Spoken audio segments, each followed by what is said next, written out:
ദുഷ്ടരും മുഴുക്കമൂലമനന്തപുരം ക്ലുഷ്ടമായി പോക കൊണ്ടും പുണ്യശീലന്മാരായുള്ള ശിഷ്ടന്മാർക്ക് പുലർച്ചയില്ലാത്തത് കൊണ്ടും നവമവതാരമൊന്നു കൂടി വേദു വന്നു നൂനം നവമവതാരമൊന്നു കൂടി വേദു വന്നു നൂനം.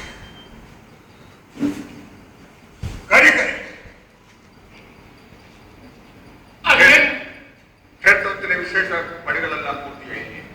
ശ്രീ പത്മനാഭന്റെ കടാക്ഷത്താലും പൊന്നുതമ്പുരാന്റെ കടാക്ഷത്താലും ശ്രീപത്മനാഭന്റെ കടാക്ഷത്താലും തിരുവിതാംകൂർ രാജവംശത്തിന്റെ കുലദൈവമായ ശ്രീപത്മനാഭന്റെ നാം ഒരു ദാസൻ മാത്രം.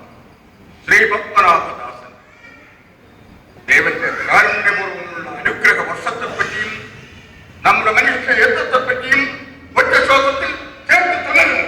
അടിയൻ രാജസേവകന്മാര അടിയങ്ങൾക്ക് ശ്രീരാമൻ ശ്രീപത്മനാഭനോട് ഉള്ള ഭക്തിയിൽ ഒട്ടും കുറവില്ല. എങ്കിലും ഞങ്ങളുടെ കാണപ്പെട്ട ദൈവം അത് തമ്പുരാനാണ്. വിചാരിക്കുവാർ സൂചിപ്പിച്ചത് മനസ്സിലായി. എന്നും നിറഞ്ഞു നിൽക്കുന്ന ദൈവശക്തിയായി ശ്രീപത്മനാഭൻ ആരാധിക്കുന്നു.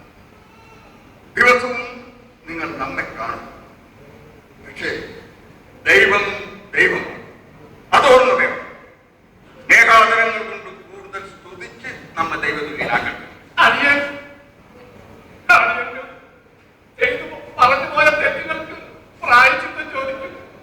പക്ഷേ പല മനസ്സിലുള്ളത് പുറത്തേക്ക് വന്ന് പത്രത്തിലെ തമ്പുരാനെ നിങ്ങൾ എല്ലാവരും ചേർന്ന് നടത്തുന്ന ഗൂഢാലോചന നാം അറിയുന്നു. ശ്രീപത്മനാഭന്റെ ദാസനായി നാട് വാഴുന്ന നമ്മെ ദൈവമായി കരുതുക. രാമപുരത്തുവാരുടെ ഗ്രന്ഥത്തിനുമുണ്ട് ഈ പ്രയോഗം.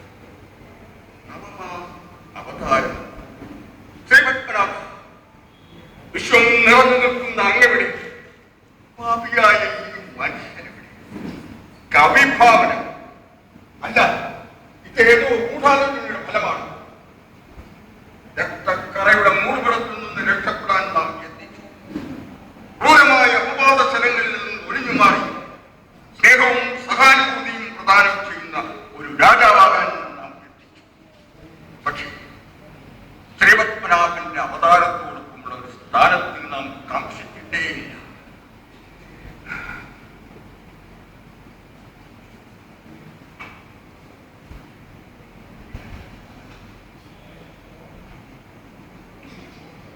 അടിയൻ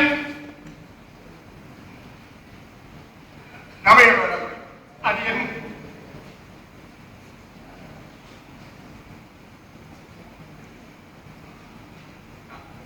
രാമയ്യൻ അതെന്ത് കഥ ശ്രദ്ധിച്ചു വായിച്ചില്ല. വായിച്ചു. പക്ഷെ ഒരു സാഹിത്യകൃതിയുടെ മൂല്യം കണ്ടെത്താൻ ഞാൻ അശക്തനാണ്. സാഹിത്യ മൂല്യമുണ്ടെന്ന് ഉണ്ണി വിധിച്ചു കഴിഞ്ഞു. നമുക്കത് ധാരാളം മതി. പക്ഷെ അതല്ല കാര്യം. വായു സ്തുതിച്ച് സ്തുതിച്ച് നമ്മെ ദൈവസമാനനാക്കി ഉയർത്തിയിരിക്കുന്നു. ഓ, അതാണോ കാര്യം? അതേപ്പറ്റി ഞാൻ പണ്ഡിതന്മാരുമായി സംസാരിച്ചു. ഒരു കാലഘട്ടത്തിന്റെ പ്രതിനിധിയായി കഥ ചൊല്ലുന്ന കവിക്ക് ജന്മസിദ്ധമായ കാന്തദർശത്വം കൊണ്ട് സാധാരണ മനുഷ്യർ കാണാത്ത പല ഗൂഢസത്യങ്ങളും ഉണ്ട്. തന്റെ ഭാവന കൊണ്ട് അതിൽ എന്തെങ്കിലും സമാനതകൾ അനുഭവപ്പെട്ടാൽ അതിൽ നിഷേധത്തിന് വകയില്ല എന്നാണ് പണ്ഡിതന്മാർ.